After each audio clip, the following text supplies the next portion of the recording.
Hi friends, Ramesh updates Telugu ఛానల్కి welcome అండి. మా ఛానల్ని మొదటిసారిగా వీక్షిస్తున్నట్లయితే సబ్స్క్రైబ్ చేయండి, లైక్ చేయండి, షేర్ చేయండి. ఈ వీడియో అయితే పూర్తిగా ఎండ్ వరకు అయితే చూడండి. ఆంధ్రప్రదేశ్ ప్రభుత్వం నిరుద్యోగుల కోసం కొత్త పథకాన్ని అయితే ప్రారంభించనున్నది. ఆ పథకం పేరే యువనేస్తం పథకం.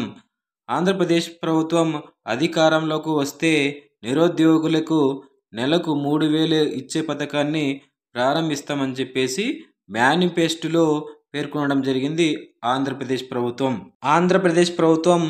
ఆంధ్రప్రదేశ్ నిరుద్యోగులకు నిరుద్యోగ భృతి పథకం కింద నెలకు 3,000 చొప్పున సంవత్సరానికి 36,000 రూపాయలను డీబీటీ ద్వారా నిరుద్యోగుల యొక్క ఖాతాల్లో జమ చేయనున్నది ఆంధ్రప్రదేశ్ ప్రభుత్వం. ఆంధ్రప్రదేశ్ ప్రభుత్వం ప్రజా సాధికార సర్వే ద్వారా నిరుద్యోగులను గుర్తించడం జరిగింది. డిగ్రీ పూర్తయిన వారు, బీటెక్ పూర్తయిన వారు, డిప్లొమా పూర్తయిన వారు ఎవరైతే ఉద్యోగం పొందకుండా నిరుద్యోగులుగా ఉన్నారో వారికి నెలకు 3,000 చొప్పున వారి ఖాతాల్లో జమ చేస్తుంది ఆంధ్రప్రదేశ్ ప్రభుత్వం. సో నిరుద్యోగులు ఎవరైతే ఉన్నారో వీరు ఉద్యోగం పొందే వరకు ఆంధ్రప్రదేశ్ స్కిల్ డెవలప్మెంట్ కార్పొరేషన్ ద్వారా వారికి ఉద్యోగం పొందడానికి అవసరమైనటువంటి స్కిల్స్ను ఆంధ్రప్రదేశ్ ప్రభుత్వం నేర్పించడం జరుగుతుంది. అంతవరకు ఈ నిరుద్యోగులకు ఆంధ్రప్రదేశ్ ప్రభుత్వం నిరుద్యోగ వృత్తి పథకాన్ని ఇంప్లిమెంట్ చేయనున్నది. ఆంధ్రప్రదేశ్ ప్రభుత్వం ఆంధ్రప్రదేశ్లో ఉన్నటువంటి నిరుద్యోగులకు ఆర్థిక సహాయం అందించాలనే ఉద్దేశంతో నిరుద్యోగ భృతి అనే పథకాన్ని తీసుకురావడం జరిగింది. సో నిరుద్యోగులు ఉన్నటువంటి ఎవరైతే ఉన్నారో వారికి నెలకు 3,000 రూపాయలను డీబీటీ ద్వారా జమ చేయనున్నది ఆంధ్రప్రదేశ్ ప్రభుత్వం.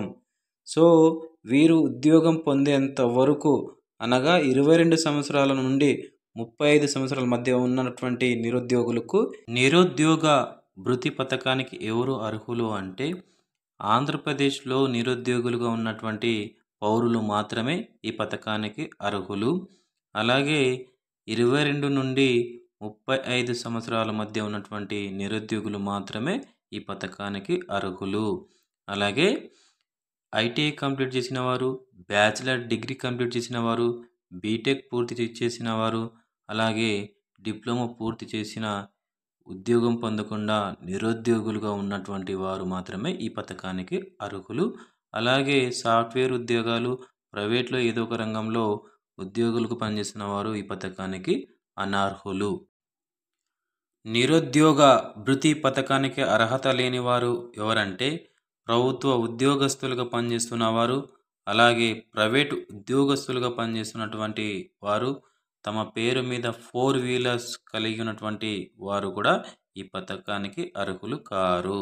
అలాగే జిఎస్టీ రిజిస్ట్రేషన్ కలిగినటువంటి వారు కూడా, ఈపీఎఫ్, ఈఎస్ఐ, ఇన్కమ్ ట్యాక్స్ చెల్లించేవారు కూడా కేంద్ర రాష్ట్ర ప్రభుత్వాల నుండి నెలవారీ ఉపాధి పొందుతున్నటువంటి ఎవరైతే వారు ఉన్నారో ఈ పథకానికైతే అర్హులు కారు.